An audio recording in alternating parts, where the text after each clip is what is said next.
안녕하십니까. 최양호의 주간경제 리포트 김성민입니다.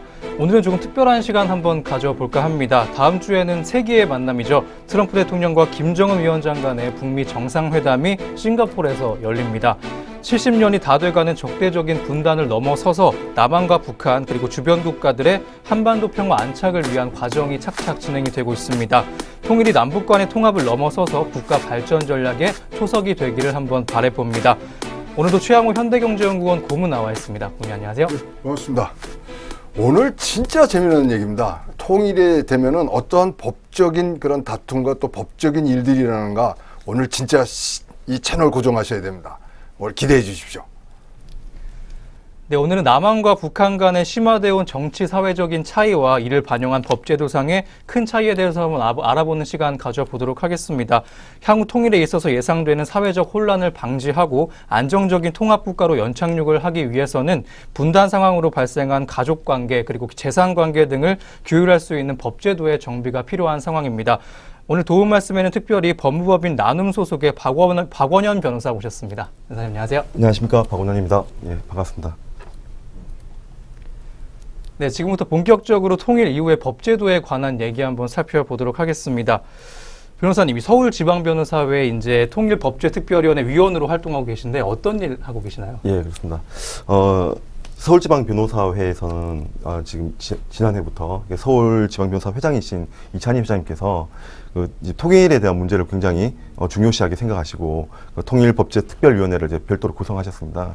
특별위원회만큼 많은 어떤 전폭적인 지원과 또 변호사들의 관심을 가지고 지금 통일에 대비하는 법적 연구를 지금 진행하고 있습니다. 그 대표적인 사례로 이제 총 약 30여 분의 변호사들이 4개 분과위로 나눠가지고 거기서 지금 논의되고 있는 헌법 개정 시에 통일 조항을 어떻게 넣을 것인가 뭐 이런 부분들까지 다 포함해서 지금 약 1년에 걸쳐서 법적 연구를 진행하고 있습니다. 네.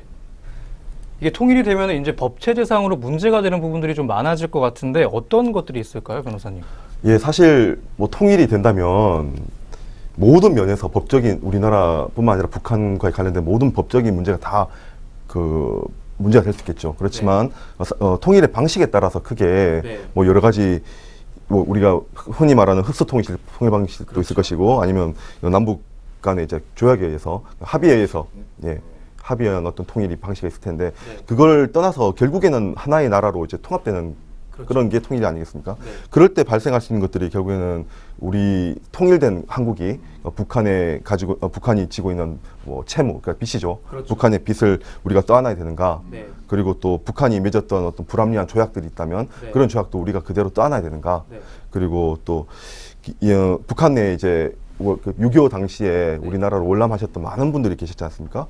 그분들이 토지 문서를 들고 다 피나는 길을 올랐어요. 이제 주변에도 뭐 사리원에 토지 문서가 있다. 그렇죠. 통일만 되면 난 대박 날 거다. 뭐 이런 친구분들이 많이 계신데 할아버지가 가져오신 거죠. 네. 그런 분들이 과연 북한에서 그 땅에 그때 당시에 뭐 토지 문서를 제시하면서 내 땅이다고 할 수 있는 재산권을 행사할 수 있는가? 뭐 이런 여러 가지 등등의 문제가 있는데 또 중간 단계로 하나 더 말씀드리면 남북 간의 이제 어떤 통일 방식 중에서 합의에 의해서 통일되면 경제 교류가 상당 기간 뭐 이제 지속이 될 건데 그 과정에서 일어났을 때 예를 들어서 뭐 개성공단에서 자동차 사고가 냈다. 우리 남한 주민이 운전한 차에 북한 주민이 치였을 때 사망했다.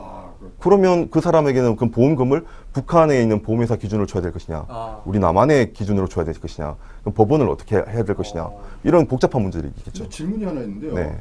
무슨냐면 사실 우리가 헌법상이나 대법원 판례에 보면은 북한을 국가로 인정하고 있지는 않지 않습니까? 그렇습니다. 우리 한반도 북쪽을 불법적으로 지금 점령해 있는 이적단체라고 이제 돼 있는데, 그렇죠. 그렇다면 이런 법체제가 지금 충돌된다는 건 그쪽을 국가로 인정을 하는 과정이 필요한 거 아닌가요? 그렇습니다. 굉장히 어려운 질문을 해주셨는데요. 이게 사실은 독일에서도 이런 문제로 굉장히 논란이 많았었고, 네. 지금 우리나라 법조계에서도 이 부분과 관련해서 굉장히 좀 분쟁이 많습니다. 논란이 많습니다. 다만 이제 북한을 어떻게 바라볼 것인가의 문제인데 네. 우리나라 헌법은 여전히 우리나라의 그 헌법 3조에 보면 우리나라의 영토 규정이 있습니다. 네. 한반도와 그 부속도로 한다.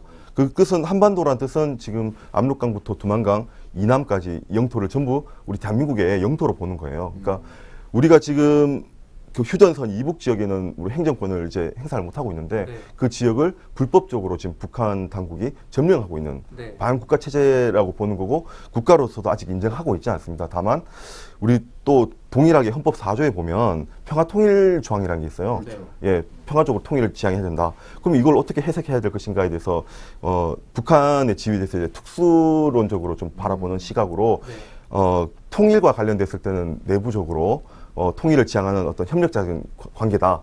그러나 국가로는 인정하지 못하겠다. 네. 예, 이렇게 보고 있고 법적으로는 대신에 이제 어떤 국가 사안이 아니라 개인 간의 사안이 있었을 때는 준 외국인에 준해가지고 그 문제를 해결하고 있습니다. 법원에서도.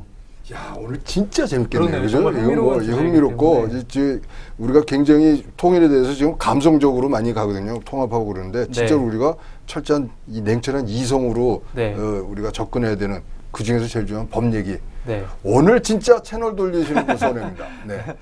생각할 것들이 굉장히 많으니까요. 앞으로 그렇죠. 주시면. 네. 우선 과제가 이제 국가가 통합 분리 그리고 국가 승계 문제까지 대두가 될 텐데 이게 통일 방식에 따라서 차이가 있을 수 있다고 말씀을 해주셨어요. 어떻게 다룰 수 예, 있을까요? 국가 승계라는 것은 좀 전에 제가 말씀드린 바와 같이 통일된 한국이 있다면 네. 그 우리 남한도 마찬가지고 북한도 마찬가지고 빚을 지고 있고 채권도 갖고 있지 않겠습니까? 그렇죠. 그런 문제를 떠안을 것인가 아니면 조약을 뭐 우리가 그대로 이어받을 것인가 조약 뭐 그다음에 채무 채권 여러 가지 모든 면에서 그 전에 있었던 국가를 우리가 다 떠안을 것인가의 문제입니다. 네. 근데 그 중에서 법적으로 가장 국민들이 관심 있게 보셔야 될 부분은 결국에는 북한이 갖고 있는 빚이 많을 텐데 그 빚을 우리가 떠안아서 통일 비용이 엄청나게 나가면 어떡하냐. 또 예를 들어서 또 북한이 뭐 중국이나 러시아하고 맺었던 국경조약이 있습니다. 우리 뭐 러시아의 경우에는 녹둔도라고 아시는데 옛날에 이순신 장군께서 네. 그 북방에서 녹둔도를 지키셨거든요. 이게 여진족으로부터 지키시고 막 했는데 지금 그 녹둔도 지역은 러시아 땅이에요. 아, 근데 그게 뭐 협정에 의해서 된 건지 아닌지 이제 좀 더 살펴봐야 될 문제가 있겠지만 뭐 그런 문제, 그 중국하고는 우리 민족의 어떤 영산, 백두산. 네, 그렇죠. 아, 그 백두산의 경우에는 백두산이 우리나라 땅입니까? 55대 45로 나눴죠, 그때. 이 네. 협렬 때. 우리나라 땅 아닙니까?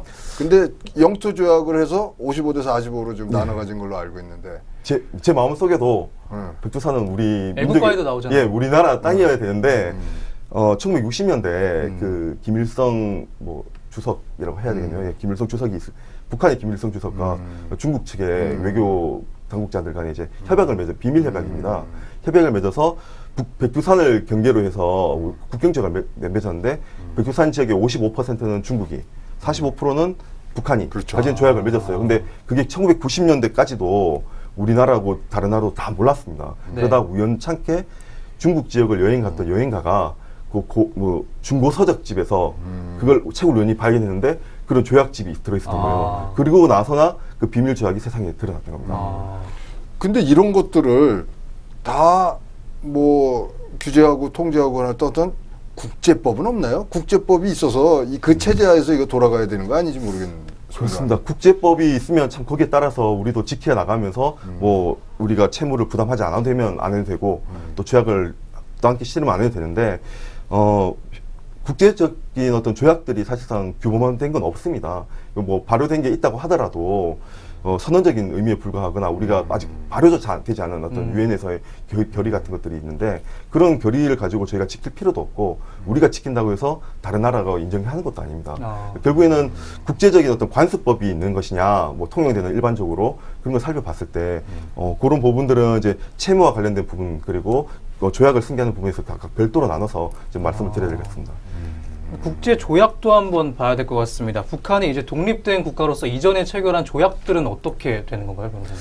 예, 아까 방금 말씀드린 것과 같이 북한이 뭐 중국과 러시아와 각각 맺은 영토 조항, 네. 영토 조항 이외에도 중국과 러시아와 관련해서 별도의 뭐 협정 네. 그리고 뭐 조약이 아니더라도 여러 가지 양해 각서 네. 형식으로 어떤 국가 간의 권리와 뭐 채무 관계를 교환하는 그런 많은 것들이 아마 있었을 겁니다.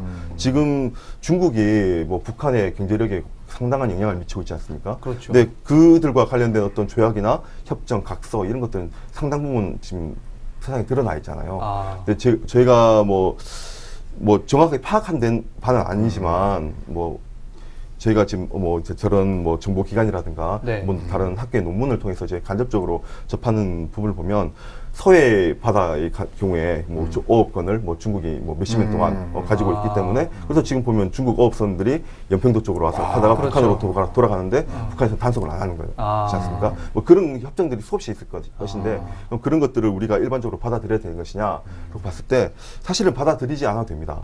법적으로는. 왜냐하면 아까 말씀드린 바 같지만 국제법이 규정되어 있지 않고요. 그리고 국제법적으로 국제관습법으로 우리가 뭐 세계 일반 국가들이 모두 따라야 되는 관습법이 있다면 우리도 다른 것이 관례일 텐데 네. 그런 관례가 형성된 것도 아닙니다. 예를 들어서 독일의 경우가 우리와 같은 비슷한 현실이었는데요. 독일은 통일을 할 당시에 네. 서독과 동독이 각각 맺은 조약이 있었지 않겠습니까? 네. 그럼 그 동독 어떻게 처리가 되냐면 결과적으로 말하면 동독이 맺었던 조약에 대해서는 네. 그 통일된 독일이 각자 그 내용을 선별해가지고 개별 국가와 협상을 해서 어떤 건 폐기를 하고 어떤 건 유지해줬고 근데 서독이 갖고 맺었던 조약들은 그대로 다 승계를 했습니다. 그래서 일률적으로 뭐 어떤 방식으로 무조건 떠안아야 된다 그런 건 아닙니다. 다만 우리나라의 경우에는 북한이 갖고 있는 여러 불합리한 조약들에 그렇죠. 대해서도 네. 좀 평가를 해서 정말 이건 우리가 못 받아들이겠다면 대별 당사자 국가들하고 좀 협상을 해야 될 여지가 있다고 봅니다. 아니 그러면요. 이 외국 간 지금 뭐 어차피 이 국가라는 거 뭐 동시 가입을 했기 때문에 국가로 서로 인정을 한다는 차원에서 봤을 때 우리나라 기업들하고도 협약 맺은 게 있어요. 2000년 8월 달에 가면은 현대 아산하고 아태위원회하고가 남북 경제 협력에 관한 합의서를 쓰고 의정서를 쓰고 거기에 따라서 7대 SOC 사업권을 현대 아산 민간 기업에 줬단 말이에요. 네. 그런 거는 그럼 유효할 수가 있는 건가요? 유효하죠. 아, 제가 볼 때는 민간 기업은요. 예, 저뿐만 아니라 아마 우리 대한민국에 있는 모든 법조인이라면 뭐 계약이나 현대 아산 측과 또 북한 당국에서 맺었던 여러 가지 뭐 협정, 계약들은 다 지켜져야 된다고 생각하고 있고요. 그 법률적으로 그게 판단이 됩니다. 다만 이제 북한이란 나라가 그런 협정이나 계약을 과연 어느 만큼 지킬 것인가 그렇죠. 그런 부분에서 좀 의구심을 가지고 있는데 다만 다시 뭐 남북 교류 협력이 좀 활성화된다거나 또 뭐 개성공단이나 금강산 관광이 재개되는 경우가 있다면 여전히 국가와 북한이라는 어떤 북한 당국이죠. 당국과 네. 현대 기업 사이에 맺어진 어떤 계약들은 그대로 이행이 되어져야 된다고 봅니다. 그러면 이런 게 진짜로 아주 디테일이나 그 실무적으로 할 일이 굉장히 많고 아까 그 통일법제위원회 할 일이 굉장히 많을 것 같은데요. 어떤 식으로 지금 좀 뭐 분야를 나눠서 경제 뭐 이렇게 하십니까? 아니면 큰 그림을 그려서 우리가 개헌을 먼저 해야 하고 이런 법 개정이라든가 어떤 조약들이 나와야 되는지 순서가 어떻게 되는지 잘 모르겠어요. 참 이거 저는 먼저 부끄럽다고 말씀드렸는데 저는 이제 뭐 어떤 이론 교수님들보다 뭐 이론적인 부분에서는 좀 뭐 연구가 좀 덜 되어 있다고 볼 수 있겠지만 지금 방금 제가 뭐 말씀드린 바와 같이 실무적으로 뭐 서울지방변호사회라든가 대한변호사협회 그리고 별도로 뭐 통일법정책연구회 같은 이 통일 관련된 법제를 연구하는 학회에서 예. 여러 가지 연구를 진행하고 있는 실무 뭐 진행 사람입니다. 그런 실무자들이 지금 뭐 수십 명이 있지만 네. 그 수십 명이 각자 특별한 한 파트를 다 나눠서 한다 해도 결국 수십 개의 영역밖에 안 되지 않습니까? 그렇죠. 그러다 보니까 지금 서울지방변호사회에서 통일법제 특별위원회를 만들었는데 4개 소위를 만들었던 건 4개 주제만을 가지고 1년 동안 약 10여 명의 변호사들이 그 한 주제를 가지고 연구를 해도 그 부족한 그런 실정입니다. 네. 그래서 국가 정부 차원에서 좀 많은 지원을 해서 이런 부분에서 좀 법제 정비를 해야지만 나중에 사회적 혼란을 좀 많이 방지하지 않을까 그런 생각이 듭니다. 네. 워낙 오랜 기간 동안 떨어져 있었기 때문에 달라진 것들도 많겠고요. 그렇죠. 그러다 보니까 처리할 것들이 좀 많은 것 같습니다. 근데 경제적 의무에 대한 얘기도 한번 해봐야 될 것 같은데 외국이랑 맺은 뭐 교역 이런 것들에 대한 문제는 어떻게 되는 건가요? 예. 쉽게 말하면 이제 시청자분들이 좀 이해하기 편하게 하면 북한이 진빚을 우리나라가 떠안아야 되냐? 우리나라가 아니라 통일된 한국이 떠안아야 되냐? 네. 다시 말하면 지금 당장 통일될 건 아니고 통일된다고 했을 때 뭐 우리 자식 세대가 했을 때 그럼 내 아들 딸이 북한의 빚을 떠안아야 되느냐 이런 문제로 그렇죠. 이제 접근이 됩니다. 맞아요. 그렇죠. 단순하게 생각하면 이제 그런 머릿속에 이제 떠오르는 단어들인데요. 일단 북한이 진 빚을 우리가 법률적으로 이제 법조인으로 나왔으니까 본다면 법률적으로는 떠안지 않아도 됩니다. 좀 전에 말씀드린 것과 같이 국제법적으로 어떤 이 국가 채무를 승계해야 된다는 국제법적인 규약이 있는 건 아닙니다. 다만 이제 국제법 외에도 관습법이라는 것이 있는데 예. 관습법상 그 제외 채무를 승계하느냐 문제에 있어서는 1960년대 이전까지, 50년대 이전까지는 여러 나라에서 개별적으로 뭐 채무를 떠안기도 하고 통합된 국가가 떠안지 않기도 하고 이제 개별적으로 그런 일이 많았었는데 1950년대 그 우리나라 이제 독립하고 나와서 이제 현대화된 국가 그러니까 체제가 성립한 지금의 유엔 체제죠. 성립한 이후에는 대부분의 국가들이 통합 전에 국가가 지고 있었던 빚을 다 떠났습니다. 예를 들어서 뭐 독일, 우리가 아는 예멘, 그다음 심지어 베트남.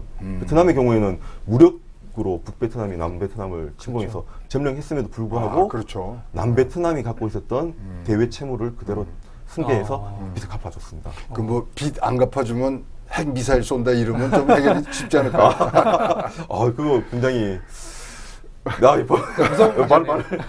위험하죠. 네, 위험하나 굉장히 의미심장한 말입니다. 저는 제가 듣기에는. 그렇습니까? 근데 법은 어떻게 보면 이 사회 현상을 지키는 마지막 보루잖아요. 그렇죠. 우리가 흔히 말할 때 야 법대로 해 이렇게 막 그렇죠. 선택하면 마지막 수단이죠. 그러면 그 사람과의 관계는 인간관계는 다 이제 끝장났다 네. 이렇게 말을 하는 거지 않습니까? 그러면 인간관계를 지키면서 이 관계를 속에서 이제 문제를 풀 수 있는 방법이 있다면 그 방법을 찾아야 되는데 그런 것들이 만약 국제사회에서 이제 국제사회 당사자들이 국가니까 국가 간의 개별 간의 이제 어떤 관계를 깨트리지 않으면서 문제를 해결해야 되지 않습니까? 그럼 조약이라든가 협상이라든가 외교력이 좀 필요하겠죠. 실제로 그런 외교력을 통해서 채무를 탕감하는 국가들도 의외로 많습니다. 예, 그렇죠. 예. 네. 네, 일부 이렇게 진행을 해봤는데 통일에 대한 무게감이 한 번 더 느껴지는 시간인 것 같습니다. 이렇게 통일 이후에 국가 승계에 대한 문제들 한번 조명해 봤습니다. 그럼 이쯤에서 1부 마무리하고요. 2부에서도 통일 이후를 한번 전망해보는 시간 이어가 보도록 하겠습니다. 2부에서는 좀 더 우리 생활과 가까운 이야기를 나눠보겠습니다. 저희는 2부로 돌아오겠습니다.